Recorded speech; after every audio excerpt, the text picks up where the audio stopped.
Greg Caffrey. I'm the artistic director with Hard Rain Soloist Ensemble, and I just also happen to be having a piece performed in this concert.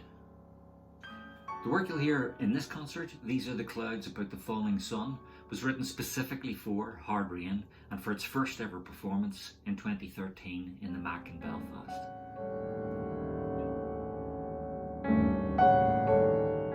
In answer to the question about how my compositional voice has changed in the 10-year period, I'm not sure there's been much of an aesthetic change, but I think that I'm probably clearer now about several things relating to the process of composition.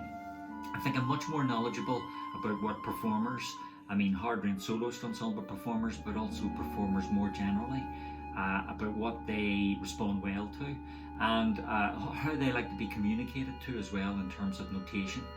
And I think I'm also clearer about what is performably possible. Although as an ensemble they still continue to surprise me as far as that's concerned. So I think the process of development that I've been on with Hard Rain has not so much changed my music as changed me, and allowed me to approach things with much more confidence. So I guess that must directly impact my music in some way as well.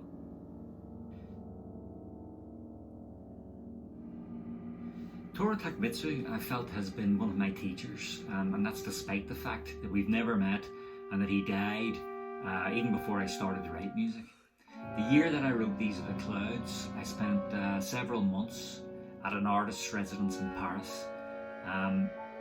And during that time I was submerged in Takemitsu's scores, in listening to his music and reading about him, and generally trying to work out what it was that attracted me about Toru Takemitsu's music.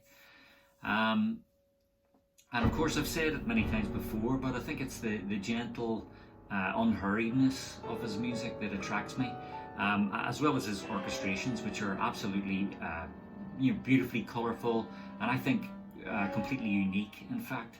I'd go so far as to say that he's a massively underrated composer, even though he's well admired at this point in history. I think he should be truly considered one of the great composers, and so what better reason to program his music. In terms of other influences in my music, there's perhaps not any other influence that's quite as obvious, but I think everything that an artist is interested in somehow ends up in their work, at least in some kind of subliminal form. I've had great enthusiasm for jazz, for example, which doesn't seem to manifest itself in my music in any obvious way, but I'm certain it must be in there somewhere. Perhaps an attitude to harmony or a rhythm. It may be the process of composition itself. It could be that I'm just improvising really, really slowly in the process of composition. I've recently started playing again, so maybe that'll bring this more to the fore in my composed work. But I certainly don't try and cultivate these things. But if they emerge, so be it.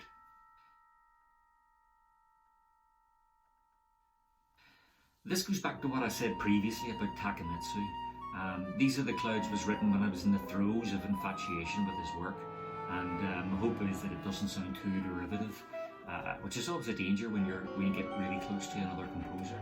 But undoubtedly, the delicate and peaceful atmosphere is derived from this source. And of course, the piece takes its name from the W.B. Yeats poem, which acted as a springboard. So the piece, I hope, has a kind of sad beauty as well. It was also written as an elegy for someone very close to me. My honest motivation for founding Hard Rain was simply to permit performances of contemporary music, my own music and my colleagues' music. So in that sense I think it's been a success. But like all good projects, when you surround yourself with good people and good collaborators, momentum tends to build and the group kind of can take on a life of its own. And I think after the first year or so, I did imagine that Hard Rain would have a future all right, but I think it's probably in the next 10 years that I would be more excited for the ensemble. I think it's got a great future.